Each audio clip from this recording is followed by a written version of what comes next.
ආකයි ගෙදර යන්න හම්බෙන්නේ.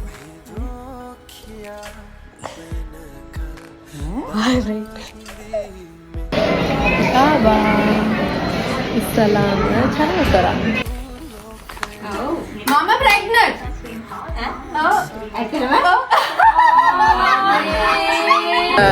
I have a surprise. All pregnant. Mama hospital, guys.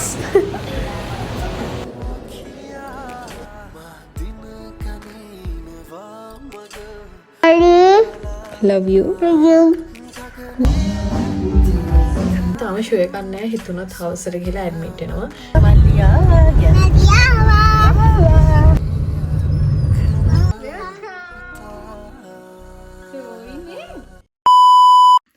Hi everyone, welcome back to my YouTube channel. ඔන්න ගොඩ දවසකින් තමයි මම vlog එකක් කරගෙන ඉන්නේ. ඉතින් මම හිතනවා ඔයාලා මේ vlog එකට ගොඩාක් ආස වෙයි කියලා. ඉතින් මගේ pregnancy journey එක තමයි මම මේ vlog එකෙන් අරගෙන එන්නේ. ඉතින් ඉස්සලාම වීඩියෝ එක කලින් මම හිතුවා මේ විදිහට ඔයාලට පොඩි විස්තරයක් කියලා මම පටන් ගන්න. මොකද චුටි වීඩියෝ කැලේ නික්තු කරලා තියෙන්නේ. ඒ නිසා ඔයාලට තේරුම් ගන්න තමයි වෙන්නේ. ඉතින් අපි බබෙක් ඇත්තම කිව්වත් මාස 3ක ඉඳන් තමයි අපි බලාපොරොත්තු වෙන්නේ බබෙක්ව. ඉතින් කොහොම හරි ඔක්තෝබර් 1 වෙනිදා ඒ සුභාරංචි අපිට දැනගන්න පුළුවන් වුණා. ඉතින් ඔක්තෝබර් 1 වෙනිදා තමයි අපි දැනගත්තේ මම ප්‍රෙග්නන්ට් කියලා. ඉතින් ඊට කලින් ඉඳන්ම මම චෙක් කරා හැමදාම උදේට චෙක් කරා. කොහොම හරි ඔක්තෝබර් 1 වෙනිදා තමයි දැනගත්තේ මම ප්‍රෙග්නන්ට් කියලා. ඉතින් ඉස්සලාම පාන්දරම තමයි බලන්නේ හදිසියෙ හස්බන්ඩ් වැඩට යන පාන්දරනේ. ඉතින් ඒත් එක මම නැගිටලා චෙක් කරනවා. ඉතින් ඒ දවසේ චෙක් කරලා ඉස්සලාම හස්බන්ඩ් කිව්වා.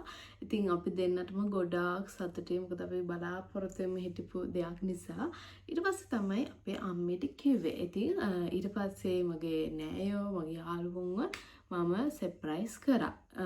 ඉතින් ඒවත් ඔයාලට ඉස්සරහ වීඩියෝ වලදී බලා ගන්න පුළුවන් කොහොමද මම යාළුවව සර්ප්‍රයිස් කරේ කියලා. ඊට පස්සේ ඒත් එක්කම මට ලොකු ඔපරේෂන් එකක් කරා. ඉතින් සුවසෙන්ද තමයි ඔපරේෂන් එක කරේ. එතකොට බඩට සති 6යි බබට සති 6යි මේ පිත්තාශය ගල් තිබුණා. ඉතින් පිත්තාශය වෙන් කරන්න උනා. ඉතින් දවස් හරියටම සතියම හොස්පිටල් ඇඩ්මිට් වෙලා හිටියා. ඉතින් ડોක්ටර්ස්ලා නම් බබාව ෂුවර් කරන්න එපා කියලාත් කිව්වා. වියෝජි ડોක්ටර් නම් කිව්වා නෑ බබාට මුකුත් ප්‍රශ්නයක් වෙන්නේ නැහැ කියලා. ඉතින් මම කොහොම හරි ඉවසීමෙන් හරිම වේදනාවෙන් ඒ හැම දෙයකටම මුහුණ දුන්නා. ලොකු වේදනාවක් ඒ මුල් කාලේ මම ගෙව්වේ. ඊට පස්සේ ඉතින් ගොඩාක් පරිස්සම් වෙලා හිටියා. ඉතින් ඒ වගේ මුල් කාලේ එහෙම පොඩි දේවල් ටිකක් වුණා. ඉතින් අපි මල්ලි බබා ඉන්නවා. අති අක්කි බබා නනේ අම්මි පාක් එකෙන් ගියා. ඒ නිසා ඉතින් මේ වෙලාවට ටිකක් ෆ්‍රී. ඉතින් ඒ වෙලාවේ තමයි මම මේ vlog එක කරන්න ඕනි කියලා හිතුවේ. කොහොම හරි පොඩි වීඩියෝ කැටි තමයි තිබ්බේ. ඉතින් මට නම් මේ මාස 9 යනවා දැනෙනව නෑ ඇත්තම කිව්වොත්. මොකද ඒ අතරේ තමයි ගම් වතුරද එක ප්‍රශ්න නම් ආවා. ඉතින් ඒ කාලේ අපි අම්මිලා ගෙදර මාසයක් එම් හිටියා. ඒ අතරේ අපි ගේ හදන්න පටන් ගත්තා. ඉතින් ඒවත් එක්ක මට මේ මාස 9 ගියා දැනුනේවත් නැහැ ඇත්තම කිව්වොත්. කොහොම හරි මම ගත්ත වීඩියෝ ගොඩ වීඩියෝ ගත්තේ නෑ. එක ටීෂර්ට් වගේ වීඩියෝ මට ගන්න බැරි වුණා. කොහොම හරි එකතු කරපු වීඩියෝ ටිකක් මම එකේ දාලා තියෙනවා. ඉතින් මගේ අතර ෆෝන් එකත් කැඩුණා. ඉතින් මට ඉඳලා ලොකු වීඩියෝ ටිකක් කරගන්න බැරි වුණා. කොහොම හරි ගත්ත වීඩියෝ වලින් මම ලස්සන වීඩියෝ එකක් හදලා තිනවා. ඒ නිසා අනිවාර්යෙන් මේ වීඩියෝ එක ඉවරනකම බලන්න. ඉතින් මාලි බබාත් කෑ ගහනවා. ඉඳලා මම මෙතනින් අතර වෙනවා. ඔයාලා වීඩියෝ එක අනිවාර්යෙන් ඉවරනකම් බලන්න. හයි ඔන්න ඉතින් මම ප්‍රෙග්නන්ට් කියලා දැනගත්ත වෙලේ ඉක්මනට අයියට ගෙනල්ලා පෙන්නුවා. ඉතින් අපි දෙන්නටම ගොඩාක් හැපි. ඊට පස්සේ ටිකක් උදේ වෙනකන් ඉඳලා අම්මිට පෙන්නුවා.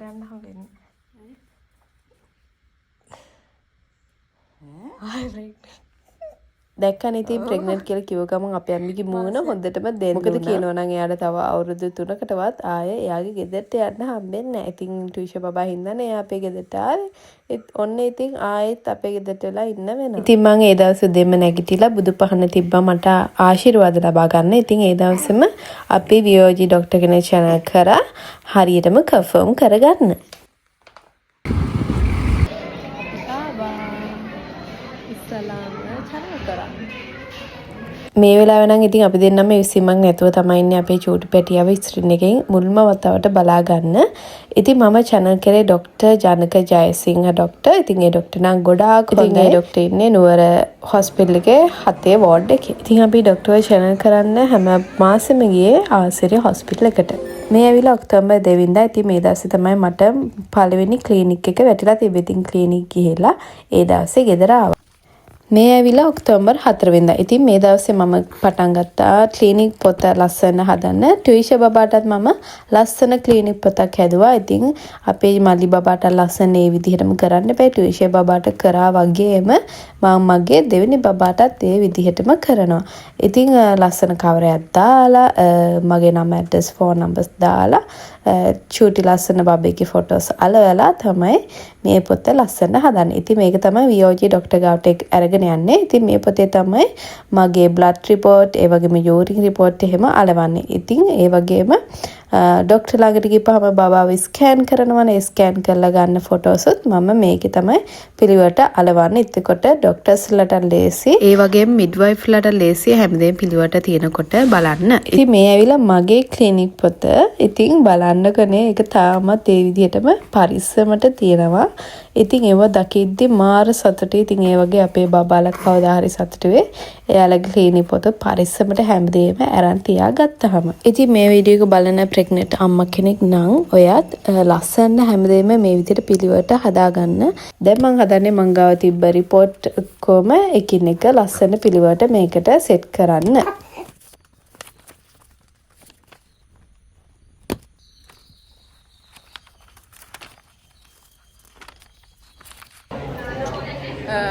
I have a surprise.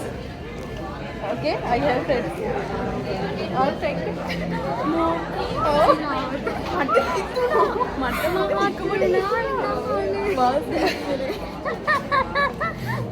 ඒකයි නගුවා ඉව කිව්වෙන්නේ මට නම් කියන්න මෙව මම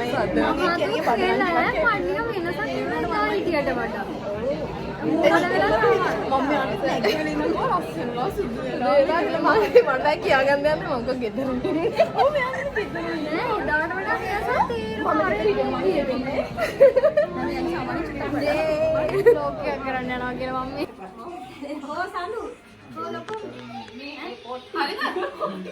ඉන්න ඉන්න ඉන්න හරි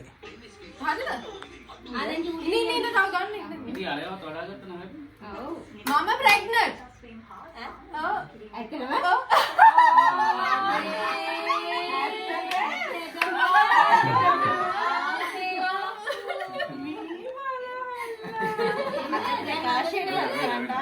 ඒක මේ ප්‍රකාශයට වත් කරන්න ගමන් ඉන්නේ.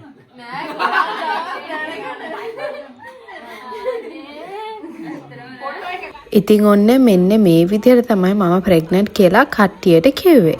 ඒ දවස් ටිකේ තමයි මම ඉතින් සතුටින් හිටියේ. ඊට පස්සේ මාව හොස්පිටල් ඇඩ්මිට් කරා. මං කිව්වා ඔපරේෂන් එකට. ඉස්සෙල්ලාම ගෑස්ට්‍රික් කියලා තමයි හොස්පිටල් ඇඩ්මිට් කරේ. ඒත් හරියටම රෑ 12යි හොස්පිටල් එකට යනකොට ඉතින් මෙන්න මේ විදිහට තමයි මගේ ඔපරේෂන් එක කරලා වුණාට පස්සේ තිබ්බේ. ඉතින් ලොකු වේදනාවකින් ඒ දවස් ටිකේ හිටියේ. දැන් මේ හොස්පිටල් එකෙන් ටිකට් කපා ගන්න අන්තිම දවස් දෙක තුන තමයි මේ විදිහට පොඩ්ඩක් හරි hina වෙලා හිටියේ. මම හොස්පිටල් ගයිස්. ඉතින් ඔපරේෂන් එක කරලා ඉවුණාට පස්සෙත් මම හරියට දැනන් හිටියේ නෑ මගේ බඩ ඇතුලේ බබා ඉන්නවද නැද්ද කියලාවත්. ඒකට පහුවෙන්දා වෙනකන් ඉන්න උනා. ඊට පස්සේ තමයි ડોක්ටර් ඇවිල්ලා ස්කෑන් කරද්දි බබා ගොඩාක් හොඳට ඉන්නවා කියලා කිව්වේ. ඒතකොට තමයි මගේ ඇඟේ සනීප ඔක්කොම හොඳ වුණා කියලා මට දැනුනේ. ඉතින් ඒ දවස්වල නම් පුදුම වේදනාවකින් තමයි මම ඒ දවස් ටිකම ගත කරේ. ඉතින් මේ ඇවිල්ලා ඔක්තෝබර් 21 වෙනිදා අපේ ගෙදර වැඩ ටිකක් කරගෙන යන ගමන් ඒ දවස්වල තිබුණේ. ඊට පස්සේ මේ ඇවිල්ලා දෙසැම්බර් 23 ගේ හදලා ඉක්මනට ඉවරුනේ අපේ තාත්තිගේ දානි දෙන්න. ඉතින් ඒ දවස්වල තමයි අපේ තාත්තිගේ 20 වෙනි දානෙත් අපේ ගෙදර දෙන්න පුළුවන් වුණේ. මේ ඇවිල්ලා 2026 ජනවාරි 1 වෙනිදා. ඉතින් මම ජනවාරි 1 වෙනිදා වෙනම බ්ලොග් එකක් අරගෙන එන්න තමයි හිතානේ හිටියේ. ඒ උනාට මට වෙනම බ්ලොග් එකක් ගේන්න බැරි වුණා. ඒත් ඒකට හේතුව නම් මොකද කියලා මට මතක නැහැ. ඉතින් මම උදේම නැගිටලා කිරි ආහාර පූජා කරලා පහන පත්තු කරලා මේ විදිහට තමයි මගේ දවස පටන් ගත්තේ. ඉතින් ජනවාරි 1 වෙනිදා අනිවාර්යයෙන්ම කිරිබත් හදනවානේ. ඉතින් අපි අම්මි කිරිබත් හදලා තිබ්බා. ඊට පස්සේ අපි දෙන්න ලෑස්ති වුණා මාලිගාවට යන්න. ටුයිෂ බබා නම් හොඳටම නිදි ඉන්න. ඉතින් ආයෙත් යන්න අපි වැඩි උම්මනාවක් දැක්ුවේ නැහැ. මොකද ජනවාරි 1 වෙනිදා කියන්නේ ගොඩාක් සෙනග මාලිගාවේ යන්නත් බෑ. ඉතින් ඒ උනට මට යන්නම ඕන වුණා. ඒ නිසා ඉතින් අපි දෙන්න ලෑස්ති වෙලා යන්න පිටත් වුණා මාලිගාවට. එතකොටත් මාස 4මාරක් හරි මාස 5ක් හරි බබාට ඒත් මම ප්‍රෙග්නන්ට් කියලා නම් පෙනුනේ නැහැ. අපිට ගිතෙල් පහන් එකක් දුන්නානේ පූජා කරන්න. මල් දුන්න එක්කෙනා ගිතෙල් පහන් එකක් එයා ගානේ දුන්නා. එයා හරිම හොඳයි. අපි කලින් පාරත් එනකොට මට මතකයි අපිට නිකම් මල් වට්ටියක් දුන්නා. ඉතින් මේ පාරත් මේවා අපිට ගොඩාක් අඩුවට දුන්නේ. මාර හොඳ මිනිස්සෙක්. ප්‍රෙග්නන්ට් කියලා පෙනුනේ නැති වුණාට මට කතා කරගන්න නම් බෑ. හරිම අපහසුයි. ට්විෂ් හම්බෙන්නේදිත් එහෙමයි. මට ප්‍රෙග්නන්ට් කාර්යය සාමාන්‍යයෙන් කතා කරද්දී මහන්සිය හති අරිනවා. ඉතින් මේ ජනවාරි 1 වෙනිදා මාරුම සෙනගක් හිටියේ. ඉතින් ඒ වුණාට කොහොම හරි ගිහිල්ලා අපි දෙන්නා වැඳගත්තා.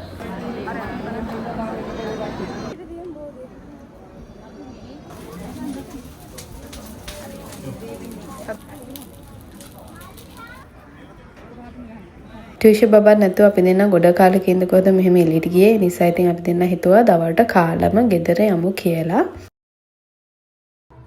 මේ ඇවිල්ලා ජනවාරි 5 වෙනිදා. ඉතින් මේ දවසේ තමයි අපි ට්විෂ බබාව ප්‍රී ස්කූල් එකට ඇතුළත් කරේ. ඉතින් එතකොටත් මම ප්‍රෙග්නන්ට් වෙලා තමයි හිටියේ. උනාට කවුරුත් දැනන් හිටියේ නෑ මම ප්‍රෙග්නන්ට් කියලා. මේ වෙනකොට මාස 5යි මං හිතන්නේ බබාට. ඒත් මම ප්‍රෙග්නන්ට් කියලා නම් මාස 5ට පෙන්වන්නේ නෑ. ඉතින් මේ කාලේ තමයි ට්විෂ බබාගේ අකුරු කියවුවේ ජනවාරි 14 වෙනිදා. මේ ඇවිල්ලා ජනවාරි 26 වෙනිදා. ඉතින් මේ දවසත් අපි දෙන්නට ගොඩාක් විශේෂ දවසක්. මොකද මේ දවසේ තමයි අපි ආසිරිකට ගියේ. මට හම්බෙන්න ඉන්නේ පුතෙක්ද දුවෙක්ද කියලා බලන්න. ඉතින් ගොඩාක් කෙවසිල්ලක් නැතුව තමයි හිටියේ. මොකද ගොඩාක් බලාපොරොත්තුවෙන් හිටියේ පුතෙක් කියලා. ඉතින් ගිය පාර වගේම ට්විෂට වගේ කරන්නත් ඕනි හින්දා ડોක්ටර් කිව්වා කොලේක ලියලා ස්ටෙප් එක කරලා අපිට දෙන්න කියලා. ඉතින් ડોක්ටර් ඒ විදිහටම අපිට දුන්නා. කොහොම හරි ඉතින් ජනවාරි නෙමෙයි පෙබරවාරි 1 වෙනිදා තමයි අපි දැනගත්තේ අපිට හම්බෙන්න ඉන්නේ පුතෙක් කියලා. ඉතින් ඒ දවසේ මට පුදුම තරම් සතුටුයි. ඊට පස්සේ අපි පෙබරවාරි 8 වෙනිදා ගියා අඟුලිමාල සෑයට. ඉතින් මෙතන නම් මාරම ලස්සනයි. මට දැනුනේ නිකන් දිව්‍ය ලෝකෙ ගියා වගේ. ඉතින් අපේ ගේ හදන්න ආපු බාස් තමයි මේ තැන කිව්වේ. ඉතින් මාරම ලස්සනයි. ඉතින් යන්න ඕන තැනක් මේ හරිය නම්. ඉතින් මගේ ඔපරේෂන් එක වෙලාවේ මම අඟුලිමාල පිරිත තමයි හැබැයි කී හිටියේ මගේ බබාට මුකුත්ම වෙන්න එපා කියලා. ඉතින් ඒ විදිහටම ඒ දේ සිද්ධ වුණා. ඉතින් මම ඒ වෙලාවේ හිතාගත්තා අඟුලිමාල සෑයට අනිවාර්යයෙන්ම යනවා කියලා. ඊට පස්සේ අපි පෙබරවාරි 26 වෙනිදා ගියා අනුරාධපුරේ රුවන්වැලි සෑයට. ඉතින් එතෙන්ද මම මගේ අතින්ම මල් මාලයක් හදලා පූජා කරා බබා වෙනුවෙන්.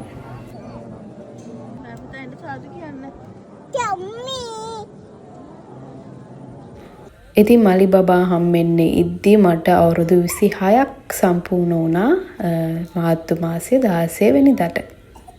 Hey, Baba. Mali. Bagi. See you. See you. Love you. Love you. Bye bye. Bye bye. Name Portugal. මල්ලි බබා දඟලන. No. මල්ලි කිය. Mali. Love you. love you. Ma. Ma. Bye bye. E. Mali. love you. Love you. Bye bye. ඔන්න ඉතින් මල්ලි බබා නැතුව අපි තුන්දෙනා විතරක් සමරපු අන්තිම අවුරුද්ද. මේ ඇවිල්ලා මේ 25 වෙනිදා අපිට තිබ්බා ෆැමිලි වෙඩින් එකක්. ඉතින් මහවැලි රීච් එකේ තමයි තිබ්බේ. ඉතින් මේකෙත් වෙනම vlog එකකට මම වීඩියෝස් ගත්තේ. උනාට මට එඩිට් කරගන්න බැරුණා. ඒ නිසා මම හිතුවා මේකට ඒක ඇඩ් කරනවා කියලා. මේ වෙනකොට අපේ මල්ලි බබාට මාස 8ක් වෙනවා.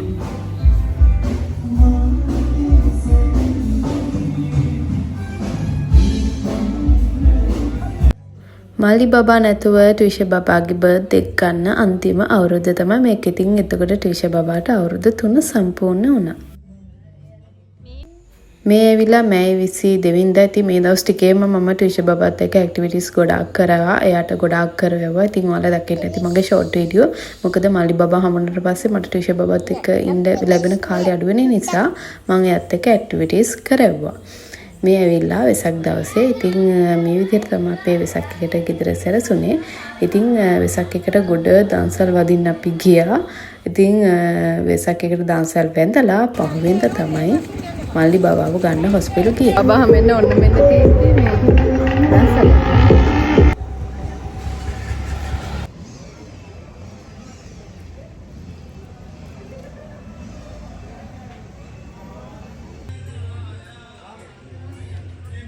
මේ ඇවිල්ලා මැයි 31 වෙනිදා ඉතින් ඒ දවසේ අපි ගියා නාන්න හොඳ පිහිල්ලක් හම්බුණා. ඉතින් හෙට ගියා අපි නාන්න. ඉතින් නාලා ඒ දවසේ දන්සල් වැඳලා තමයි පහුවෙන්දා හොස්පිටල් ගියේ. The next day. Hi everyone. අද ඇවිල්ලා ජූනි 1 වෙනිදා. ඉතින් දැන් බබා හැමෙන්න ඔන්න මෙන්න ඩේට් තින්නේ. ડોක්ටර් නම් මට පස්වෙනිද තමයි ඇඩ්මිට් වෙන්න ඩේට් එක දුන්නේ. ඒත් දැන් දින නම් සම්පූර්ණ වෙලා තියෙන්නේ. ඒ නිසා මම හිතුවා අද ගිහින් ඇඩ්මිට් වෙනවද කියලා. මොකද මට තවත් අර තියාගෙන ඉන්න බෑ. එනකනුත් හදිස්සි. මොකද ටිකක් අමාරු බඩත් හොඳටම පාත් වෙලා තියෙන්නේ. ඉතින් මම දැන් නාලා හැම කරලා ඉන්න තාම ෂුවර් එකක් නැහැ. හිතුණා හවසට ගිහලා ඇඩ්මිට් වෙනවා. එතකොට අර ඔක්කොම බබත් පාත් වෙලා නම් ඔක්කොම හොඳයි නම් එයාලා ටැබ්ලට් එකක් දාලා ගන්නවනේ. ඉතින් එහෙම හිතාගෙන තමයි මම අද යන්නේ. ડોක්ටර් කෙනෙක් අහදී ડોක්ටර් කිව්වා අද ඇඩ්මිට් වෙන්නේ කියලා. එහෙනම් බලමු මොකද වෙන්නේ කියලා. ඉතින් පස්සෙන්ද ඩේට් එක දුන්නට මට හිතෙනවා මේ සතියේම හම්බ වෙයි කියලා. හම්බුනේ නැත්නම් ඉතින් ටැබ්ලට් දාලා මම කියන්නේ ඉන්නේ ડોක්ටර් ගන්න කියලා. මොකද බඩත් ගොඩක් පාත් වෙලා හින්දා මට ටිකක් අපහසුයි. අපි බලමු එහෙනම් මොකද වෙන්නේ කියලා. කොහොම හරි හිතලා මම හිතාගත්ත ඇඩ්මිට් වෙන්න යන්නම් කියලා. මොකද මට ලොකු අමාරුවක් තිබ්බේ නැහැ. බඩ පාත් වෙලා තිබ්බ විතරයි. ඒ ඇරෙන්න ලොකු අමාරුවක් තිබ්බේ නැහැ. ඒ නිසා මට හිතාගන්න බැරුණා බබා හම්බෙයිද නැද්ද කියලා.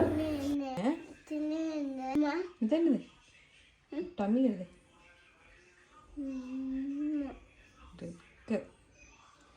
The next day. ඔන්න ඉතින් හිතාගන්නවත් බැරි විදිහට 6 වෙනි මාසේ 2 වෙනිදා අපේ මල්ලි බබා හම්බ වුණා. The next day.